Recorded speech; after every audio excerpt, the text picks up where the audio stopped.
Hello, my name is Swiss Bianco. In this video we will look at the limited edition EOD version from Rogan tools.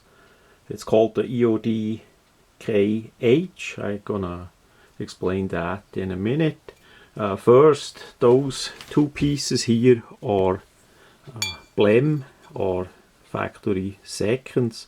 So I often get it as factory seconds to save a bit money and to see what we can get and how we can rework it. So first we're gonna have a look at what quite likely would make it a blem. We see quite a bit of coarse cutting on top.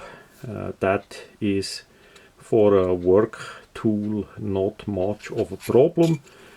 We have the part where the handle wrap would be also relative coarse. Again, that is covered by the paracord wrapping. Those two came without the wrapping because they are blem. And on the back side we see here a bit dings in the steel. They are not even deep, those dings. I hope the camera gonna see that, but that's quite likely what made it a blem. On the other version here we have a little bit dings too, and that scratch line there where the sheet metal got a bit scratched, quite likely by the transport. All those gonna grind out really easy if you want to do that, or you simply use it how they are for a tool, as a hard using tool. Then we have the laser engraving, in this case in millimeter. So we see that there in centimeter. So each centimeter is in it. We have it in metric. That's what I wanted to say, not in inch. You can get the same tool, of course, in inch engraving as well, if you prefer that. That is up to you. Then we're gonna look quick at the laser engraving. We see here the original laser engraving, and it always looks a bit corroded or eroded, or how you want to call it, from the laser engraving, because it's really deep burned into the metal.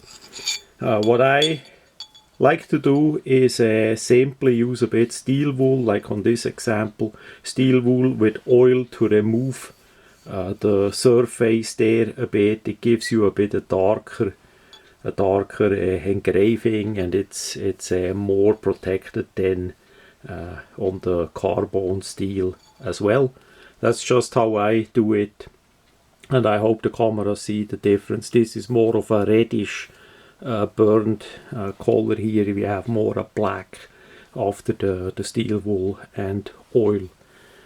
So we have a carbon steel tool. It's a 100% made in USA. We have 1/4 thick, 1.25 inch wide and 8 inch long tool. The weight is 11 ounces, and the steel, the carbon steel, is 1075. That's what he uses mainly on his work. And of course you can get it with a sheet, the Kydex sheet, and some clips, and of course with a paracord wrap. He did offer olive and foliage green on those, because it's a limited edition. Usually you can have, say as an example, black, and from time to time orange as well. You need to look, and on his website there the different colors are listed, and you can also ask him what else he has, or you do it like me. You can wrap it yourself with whatever you want. Paracord you can get in X, single and multiple colors, so a lot of choices. So we have the multi-angle grind here in front, the 1, 2, 3. So it's a chisel ground item. not knife sharp. That is more like a pry bar EOD kind of tool, so it's not gonna cut in that regard. It just has a nice angled surface there that gives you more of a pry bar, of a chisel like non-sharp cutting edge. There the whole tool, the carbon steel, is treated with KPL knife shield.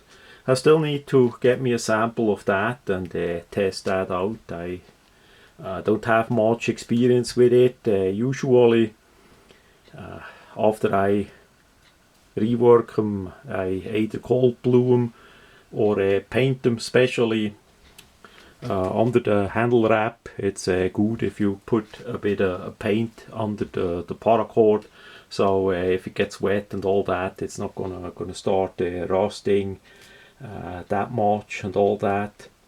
So that is pretty much about that limited edition. Now we come to the KH part.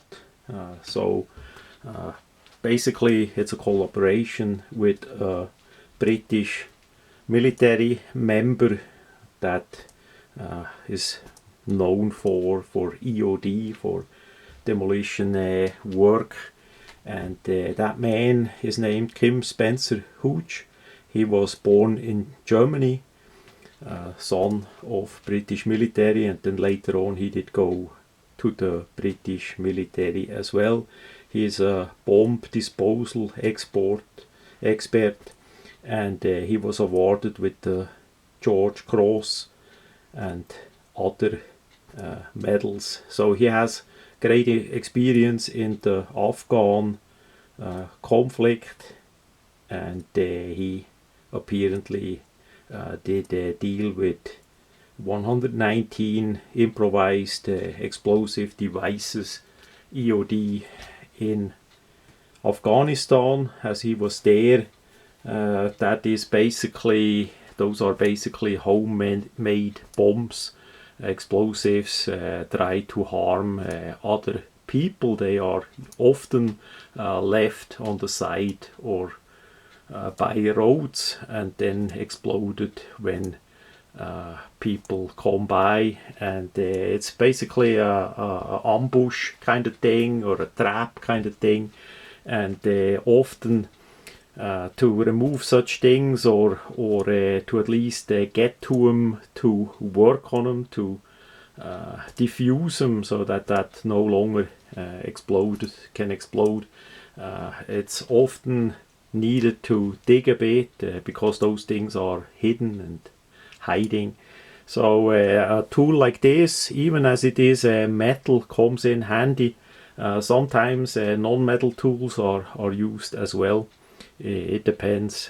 More sophisticated bombs gonna be reacting with metal, but in this case he helped designing or make a special version of the EOD in that size and shape for bomb disposal work.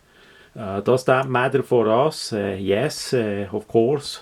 He did a great work, and he also saved lives. That is one thing. The other thing is we get more on the collectible side tool. On the third side, of course, it's a great tool how it is itself, sturdy and durable. So all in all, it's a plain win.